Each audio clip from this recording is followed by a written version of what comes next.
नमस्कार दोस्तों, जो थंबनेल में आप खबर पढ़ रहे हैं कि भारत ने चाइना को तेल बेचना शुरू कर दिया है, तो बिल्कुल सही है। लेकिन कमाल की बात निकल कर आ रही है कि भारत जो चाइना को तेल बेच रहा है ये उसी कंपनी द्वारा रिफाइन किया गया है जिसके ऊपर यूरोपियन यूनियन ने सैंक्शंस लगा दिए थे। जी हाँ, जिस तरीके से यूरोपियन यूनियन ने नायारा रिफाइनरी के ऊपर सैंक्शंस लगा दिए थे और ये बोल के सैंक्शंस लगाए थे कि उसके अंदर जो है 49% जो शेयर्स हैं, जो माइनॉरिटी शेयर्स आते हैं, वो एक रशियन कंपनी रोसनेफ्ट के हैं, तो हम उसके ऊपर सैंक्शंस लगा रहे हैं। उसी ने जो है अब चाइना को तेल बेचना शुरू कर दिया है और चाइना ने भी भारत को यूरिया बेचना अब शुरू कर दिया है। ये जो दोनों कंट्रीज के रिलेशंस धीरे धीरे सुधरते दिख रहे हैं, जहां पर यूरोप और वेस्ट जो है इंडिया को आइसोलेट करने की कोशिश कर रहा है, जहां पे ट्रंप की tariff policies to counter Russia, लेकिन आप इंडिया को उससे हैम्पर कर रहे हैं, इंडिया को उससे नुकसान पहुंचा रहे हैं। वो इस चीज को दर्शा देता है कि किस तरीके से हिंदुस्तान जो एक नॉन अलाइनमेंट पॉलिसी को इस्तेमाल करके रखता था वो उसके लिए कितनी ज्यादा सही है।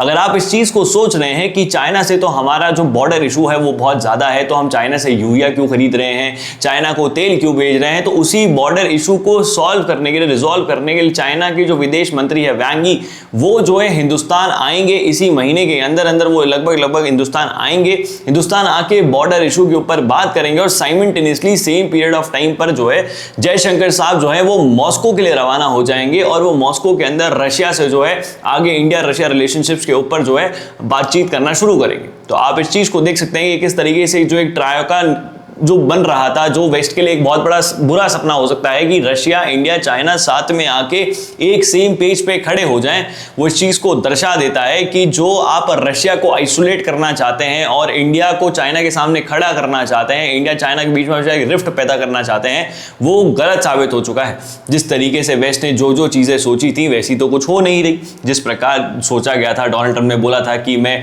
प्रेसिडेंट बनते ही 24 घंटे में रशिया यूक्रेन वॉर का युद्ध रुकवा दूंगा, मैं सारी चीजें रुकवा दूंगा, ये सब चीजें हो जाएंगी, पुतिन मेरी सुनेंगे, ये होगा वो होगा।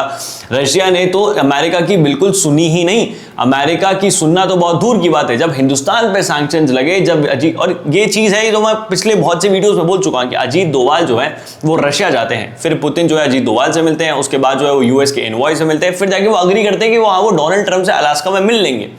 जिसको डोनाल्ड ट्रंप रशिया भी बोल देते हैं कि वो रशिया मिलने जा रहे हैं पुतिन से। खैर अब उस पर तो क्या ही कहना, लेकिन ये चीज दर्शा देती है कि जो ट्रायो का है RIC, रशिया, इंडिया, चाइना, ये किसी भी वेस्ट के नेशन के लिए, खासकर अमेरिका और यूरोप के कुछ बहुत ही बड़े बड़े नेशंस, उनके लिए एक बुरा सपना साबित हो सकता है। वो इस चीज को दर्शा सकता है। पहले ही ब्रिक्स ने जो है इतना ज्यादा काउंटरली उस चीज को काउंटर करना शुरू कर दिया था, नेटो को काउंटर करना शुरू कर दिया था। इनफैक्ट क्वाड की भी रिलेवेंस अब जो है धीरे धीरे खत्म होती जा रही है। लेकिन एक चीज मैं आपको बता दूं, आप ये मत समझिए कि इंडिया यूएस से रिलेशंस एकदम से खत्म हो चुके हैं, बिल्कुल कोई मतलब ही नहीं है। देखिए, पाकिस्तान को जो अनवेवरी सपोर्ट मिल रहा है, जो एकदम अनकंडीशनल सपोर्ट मिल रहा है, वो इसलिए मिल रहा है क्योंकि पाकिस्तान जो है ट्रंप की फैमिली और जो ट्रंप के करीबी लोग हैं उनकी फैमिली के अंदर पैसे फूका जा रहा है, पैसे देता जा रहा है, क्योंकि पाकिस्तान अपनी जो पूरी जमीन है वो उनको दे रहा है। क्योंकि ट्रंप के बहुत से करीबी रिश्तेदार हैं जो पाकिस्तान की गवर्नमेंट के साथ मिलकर क्रिप्टो के ऊपर काम कर रहे हैं, पाकिस्तान को एक क्रिप्टो हब बनाने के ऊपर काम कर रहे हैं जिससे वो बहुत ज्यादा पैसा कमा सके। इसी के साथ साथ जो ट्रंप के बहुत से करीबी रिश्तेदार हैं और इनफैक्ट जो अमेरिका की ईरान के प्रति जो पॉलिसीज है, और जब अमेरिका ईरान पे हमला करेगा, इजराइल ईरान पे हमला करेगा, तो पीछे से जो बैकस्टैप करने वाला ईरान को चाहिए तो वो पाकिस्तान ही हो सकता है। तो इसलिए पाकिस्तान की खातिरदारी की जा रही है और ट्रंप खुद के फायदे के लिए सारी चीजें कर रहे हैं कि खुद का ईगो हर्ट करना कि भाई मेरे को एग्रीकल्चर मार्केट चाहिए, इंडिया का नहीं मिला तो देखिए टैरिफ लगा दिया, ये कर दिया, वो कर दिया। तो ये एक शॉर्ट टर्म चीज है। लॉन्ग टर्म के लिए इंडिया यूएसए रिलेशंस कभी खराब नहीं होने वाले। लॉन्ग टर्म के लिए ये वापस से सुधर जाएंगे। अगर खराब होने ही थे तो जो लेमकासा, कमुआ और जो बाकी जो जितनी भी हमने